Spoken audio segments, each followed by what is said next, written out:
സെയ്താലിക്കായുടെ വീട്ടിൽ വന്നപ്പോൾ സെയ്താലിക്കായുടെ 3 മക്കളാണ് ഉള്ളത്. 33 വയസ്സ്, 31 വയസ്സ്, 24 വയസ്സ്. അങ്ങനെ 3 കുട്ടികളും പക്ഷെ നടക്കാൻ പറ്റില്ല, കൈ കുത്തിയൊക്കെയാണ് നടക്കുന്നത്. സെയ്താലിക്കയ്ക്ക് 68 വയസ്സായി. ഇവരെ നോക്കി ജീവിതം മുന്നോട്ട് പോവുമായിരുന്നു. അപ്പോൾ ഈ പ്രായക്കൂടുതൽ സെയ്താലിക്കയെ വേദനിപ്പിക്കുന്നുണ്ട്. കാരണം കുട്ടികളുടെ കാര്യത്തിൽ അവർ സ്വയം പര്യാപ്തരാവുന്നില്ല. ജോലി ചെറിയൊരു ജോലിയാണുള്ളത്. എന്താണൊരു അവസ്ഥ എന്നുള്ള രീതിയിൽ നിൽക്കുമ്പോഴാണ് ഞങ്ങളിത് റിപ്പോർട്ട് ചെയ്യാൻ ഇവിടേക്ക് സെയ്താലിക്കയ്ക്ക് അടുത്തേക്ക് വരുന്നത്. പാലക്കാട് ആലത്തൂർ തെന്നിലപുരത്താണ് സെയ്താലിക്കയുടെ വീട്. ഇത് ജന്മന എങ്ങനെയാണോ ഇക്കാതെ? ജനിക്കുമ്പോൾ കുഴപ്പമില്ല, നടക്കാരായി അവന്റെ പ്രവർത്തികൾ ചെയ്യാറാകുമ്പോഴാണ് ഞാൻ മാറിയുന്നത്.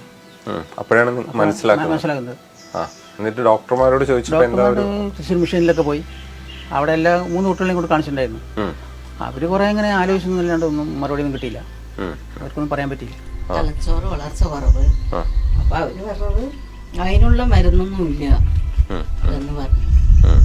പിന്നെ അവര് ഈ പിക്സിന്റെ അളകുമ്പോ മരുന്ന് കൊടുക്കാൻ വേണ്ടി തന്നു. അത് കൊടുത്തു കഴിഞ്ഞാൽ ഉറക്കും. അത് മെഡിക്കൽ കോളേജിൽ നിന്ന് തന്നത്. അപ്പൊ അത് കൊടുക്കുമ്പോ അവര് ഉറങ്ങുന്നു. അപ്പൊ അതുകൊണ്ട് നിർത്തിയിരിക്കുകയാണ് വരിയാനിക്ക്. പിന്നെ ഇവർക്ക് എന്ത് വേണമെങ്കിൽ ഞാൻ ചെയ്തു കൊടുക്കണം.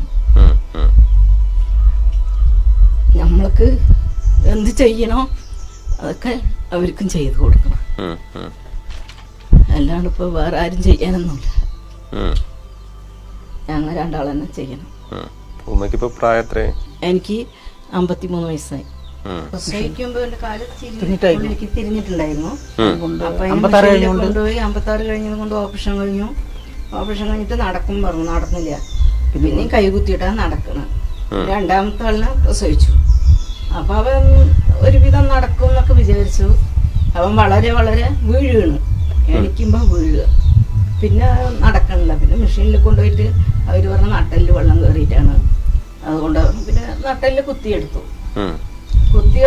അപ്പൊ അവര് പറഞ്ഞു അവർക്ക് തലച്ചോറ് വളർച്ച കുറവുണ്ട്, മെയിൻ്റനൻസ് കുറവാണ്, അതുകൊണ്ട് പിക്സിന്റെ അളവ് അവർക്ക് എന്നൊക്കെ പറഞ്ഞു. അതിനുള്ള മരുന്നൊന്നും ഇല്ല എന്നാണ് മെഷീനിൽ പോയപ്പോ പറഞ്ഞത്. ഞങ്ങൾ പരമാവധി ഞങ്ങൾക്കാകുന്നതൊക്കെ ഞങ്ങൾ നോക്കി. ഈ ആദ്യത്തെ കുഞ്ഞ് കഴിഞ്ഞിട്ട് പിന്നെ 2ാമത് വരുമ്പോ ഇത് എന്തെങ്കിലും ഒരു അങ്ങനെ വല്ല നോക്കാൻ ശ്രമിച്ചിട്ടുണ്ടായിരുന്നോ? ഇല്ല, പറഞ്ഞിട്ടില്ല. ഡോക്ടർമാര് പറഞ്ഞിട്ടില്ല ഇങ്ങനെ ഉണ്ടായ വേറെ ഒരു കുഞ്ഞുണ്ടായ അങ്ങനെ ഉണ്ടാവും എന്നുള്ളത് ഡോക്ടർമാരും പറഞ്ഞിട്ടില്ല. 3ാമത്തെ ആളിനെ പ്രസവിച്ചിട്ട് മെഷീനിൽ പോയപ്പോ പറഞ്ഞു അതിനൊരു ഇഞ്ചക്ഷനുണ്ട്, അത് നിങ്ങൾ നേരത്തെ എടുത്തതാണ് ഇങ്ങനെ ആവില്ല പറഞ്ഞു. അത് പ്രസവമൊക്കെ നിർത്തിയ ശേഷമാണ് അത് അറിഞ്ഞിരിക്കുന്നത്.